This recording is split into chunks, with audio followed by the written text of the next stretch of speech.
Good everybody, Chris Farhi here from the Bayleys Insights team. We've got Ankur Dakwale with me today to talk about the biggest news in New Zealand real estate over the past week.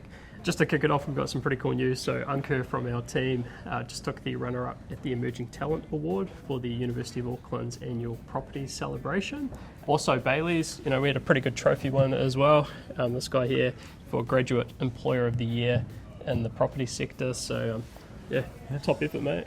With that said, let's get into the market. So first we've got some news in the New Zealand space with the banks reducing their 2-year interest rates for residential lending.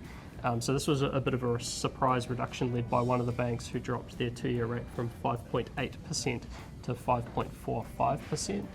General background to it was they talked about volatility in the wholesale, interest rate markets as providing an opportunity to pass some savings on to customers. So that's pretty cool and hopefully injects a little bit more demand into the residential space. On that topic, from a wholesale markets perspective, there's actually been a noticeable drop in the yields for secondary government bonds over the past couple of weeks. And so, for example, the 10-year government bond rate peaked at about 4.26% around 2 weeks ago, and it's actually now sitting down at about 3.69%.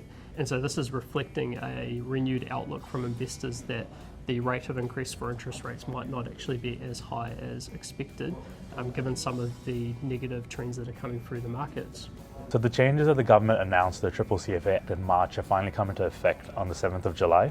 Now, for a quick recap, the CCCFA Act was meant to target predatory lending in New Zealand, but this had flow-on effects to banks as well and lending for them.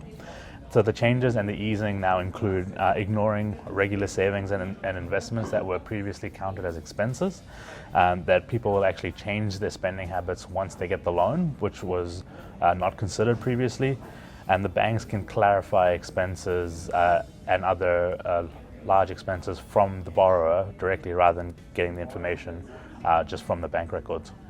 It's kind of interesting, makes complete sense, particularly the change around the savings and investments as no longer treating them as expenses.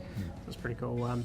Next up, MBIE released some guidance on how occupiers should consider decisions and management of earthquake-prone buildings. So seismically vulnerable buildings have been a real point of uncertainty for a lot of occupiers over the last couple of years, in particular whether a building being earthquake-prone therefore makes it unsafe to occupy. And so what MBIE's now done is they've released a guidance note which talks about how risks should be assessed around earthquake-prone buildings. And so key headline here was that MBIE has said that seismically vulnerable buildings can still remain occupied generally, but they've wrapped a bunch of guidance around how occupiers might treat it. Now, in grocery news, Countdown has opened their new fresh distribution centre in Auckland. It's a 20,000 square metre space with capacity to supply fresh produce and meat to its 150 North Island stores. It has innovative supply chain processing technology and has been implemented to ensure that the produce remains fresh and it's its highest quality. The facility has also been built and designed to a Green Star rated standard. That's pretty cool. Yeah, and obviously the supermarket companies have been doing quite a bit of work around New Zealand around distribution, particularly of fresh produce. So yeah, exciting to see another facility open. Yeah, and then soon they'll also have their Rolleston facility going as well, which is currently under development. Next up, we've got a couple of quite interesting auction results out of the Bayleys commercial team. So just to give you a couple of transactions that might give you a sense around where pricing is sitting at the moment. And so first up, we have 12 Brigham Creek Road in Whanuapai in Auckland. This is a 4,725 square metre residential development site in the Whanuapai special housing area. This one has future urban zoning at the moment, but it's earmarked for fab zone.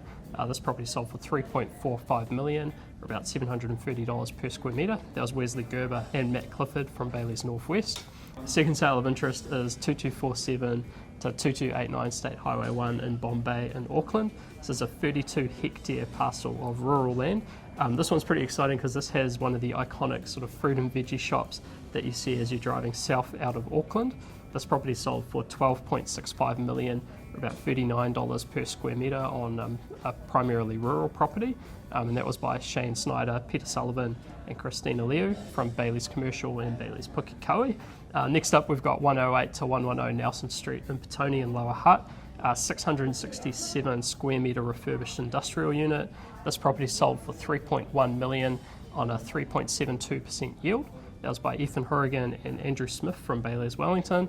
And finally, down on the South Island, we've got 49A Sonta Road in Wigram in Christchurch, 893 square metre industrial building built in 2001. This property sold for 2.15 mil at a 4.8% yield. That was by Nico Stike and Terry Connolly from Bayleys in Christchurch. So some pretty good outcomes in there, and if you wanted to get a full download of those auction transactions, there'll be a link in the description. So the Bayleys Insights team have released 3 rural reports in the past week covering the dairy, the pastoral and the horticultural property markets. Markets in these sectors have been generally doing well due to strong commodity prices, but rising interest rates are likely to introduce headwinds to these markets now. So what's super interesting about these spaces is there's a lot of tricky dynamics that go on in the markets, including higher environment regulations. You have competing land uses in the pastoral space, for example, forestry and dairy, and kiwi fruit licensing descriptions. And then finally, to wrap up, we've got our property of the week. So, Ankur, what have you got this week, man? Yeah, so my property of the week this week is 63 River Ridge Road in the Wanaka area. So this is a unique log home which was built in Canada by the Pioneer Log Homes of BC, and it was shipped to New Zealand where it was resurrected by a local craftsman. It is approximately 8.47 hectares of land with expansive mountain and river views. It is a 6-bedroom, 4.5 bath, and also has an income opportunity of a 2-bedroom apartment for those Airbnb guests, or to accommodate the extended family. If you want to learn more about this property, contact Woodrow Ross and Nick Frame from Bayleys Wanaka. And then finally, for my property of the week, I've got 30 Arawa Lane in Whitianga. So it's a contemporary 3-bedroom, 3-bathroom entertainer's delight. This property has a guest wing which provides a family bathroom with spa bath, ample storage, 2 large bedrooms, 1 complete with kitchenette and ensuite.